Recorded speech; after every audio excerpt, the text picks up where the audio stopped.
Evening, everyone. It's 6:15 on Tuesday, and this is my closing comment video number 1581 for this Tuesday evening. Okay, markets were strong. Um, they opened higher and just got better and better and better, slowly but surely, all day. No big blowups. No massive short covering rallies. Just very constructive. Which, seeing as I'm still thinking um, it's a tradable rally in a bear market is somewhat difficult. Um, Dow was up just under 400, 1.18%, and advanced declines were 3 to 1, so that's pretty good. Nasdaq was up 150 or 1.36%, which is exactly, by the way, what the S&P was up. Um, and that 150 had 3 to 2 advanced declines. The thing that I found somewhat lacking, and it's just me nitpicking a little, is the fact that volume was only 4.1 billion. It's been running well over 5 billion, and on these big days, it's been running much higher than, well, not much higher, but um, instead of today's 4.1, I would expect 5.3, 5.5. Um, the Russell was up 21, and the transports, which were the big winner yesterday, are actually only up $38 or a quarter of a percent. And the VIX was 21.29, down $1.07. So that pretty much falls in line. What was amazing here was retail. Um, I don't know whether they're spending the money on credit cards. Uh, Consumer credit was up $351 billion dollars. It's a pretty high level.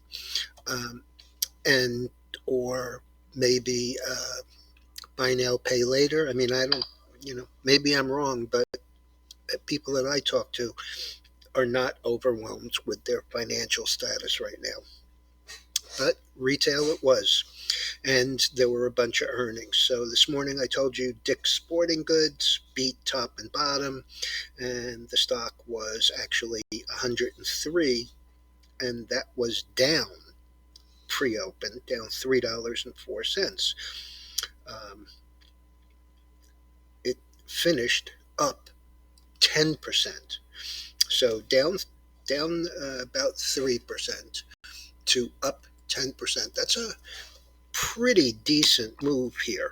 The stock was, see, 117 and change, and for 117.65, and that was up $10.70. So that one really reversed to the upside. We also had Best Buy. This morning I was talking about it at 76.14, up 5. It actually finished at 79.88, up 9, or 12.8%. Burlington, BURL. So Best Buy is a discounter, and so is Burlington.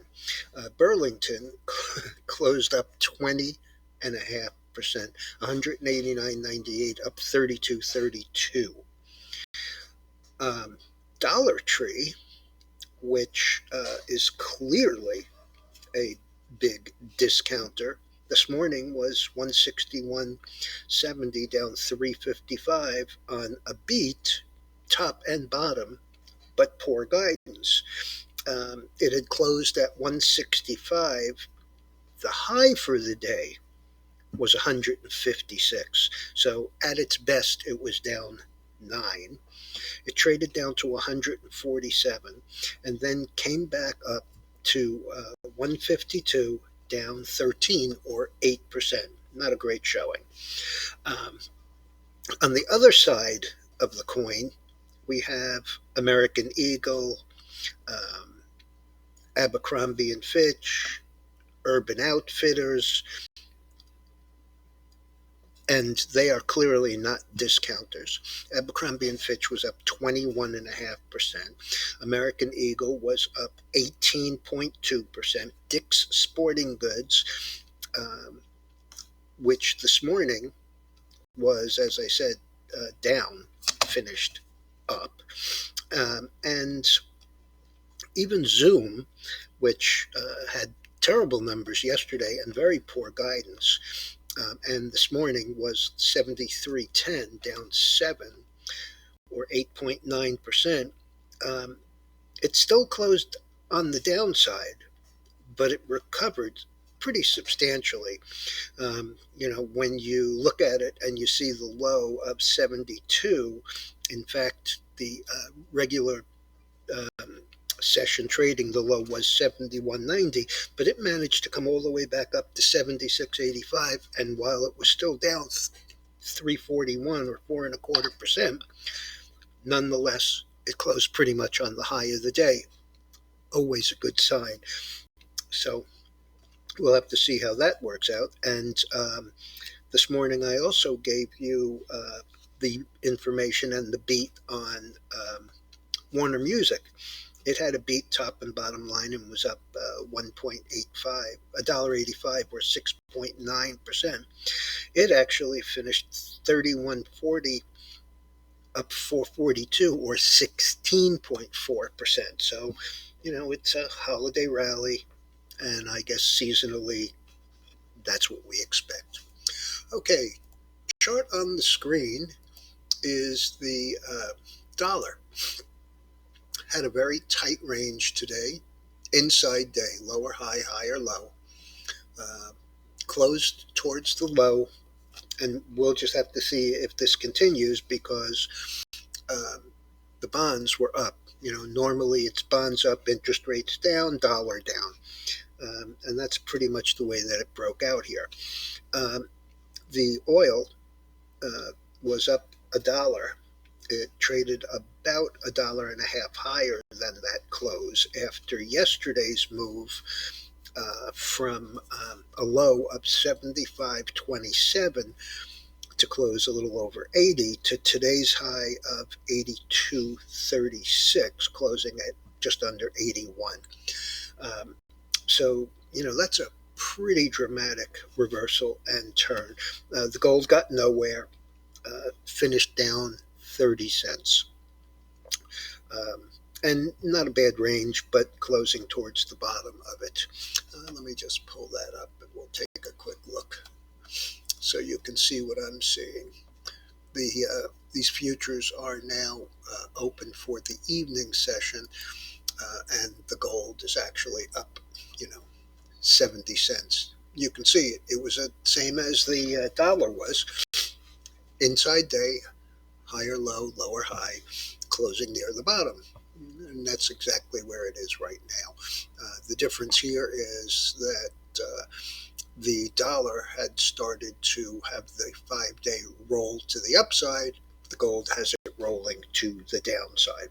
Silver was up 17 cents and nothing really to write home about there. And Bitcoin was up 365, which is, wonderful. We're still waiting for the other shoe to drop. And the Nat Gas, my favorite, 741 up 18. It also had, quite a nice 2-day reversal. Right now it's 751 up 11. Give you a look at what that looks like here. And we just came out of this 6.5 area. You read my work on the daily, either the daily notes or the weekly letters. This is the area that I thought would hold, and it did. And it's gone from Friday's low of 642 to today's high of 755. Also a pretty substantial move. All right, folks, that's about it for me for tonight, but tomorrow is a huge day. The market tends to get thin because everyone wants to leave for the holiday. But on top of that, they've managed to lump together all of the economic news into one day. So at 7 a.m. tomorrow, we have weekly MBA mortgage index.